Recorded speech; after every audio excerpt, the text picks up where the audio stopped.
All right, back here on the Cougar, got us some U-bolts. So we are done and assembled back here. I'm gonna go ahead and get the third member situated. I'm gonna get the gasket on there, get the third member in, the nuts on, get it tightened up, ready to go. Then I'm going to put our brake hose in and our breather hose. Get that all done. Get that situation under control. I'm gonna slide our axles in and just put our bolts, just tighten them in with the bearings. We're not gonna put our backing plates or anything right now. We're just making this a roller. Then I'm gonna go up to the center of the car and pull the trans out. All right, third member's in. All the nuts are tight.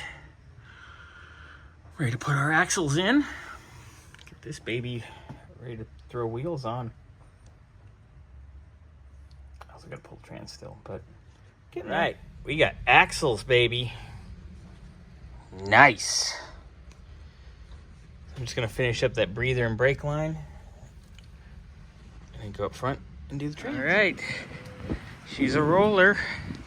We ended up not pulling the trans because we gotta get the headers off and the exhaust off, and that stuff's all rusted in. So we'll put it back up early next week, get that done and out, get all that situated. But for now, she's gonna go back over to Desert Drive for a few days and take a little rest.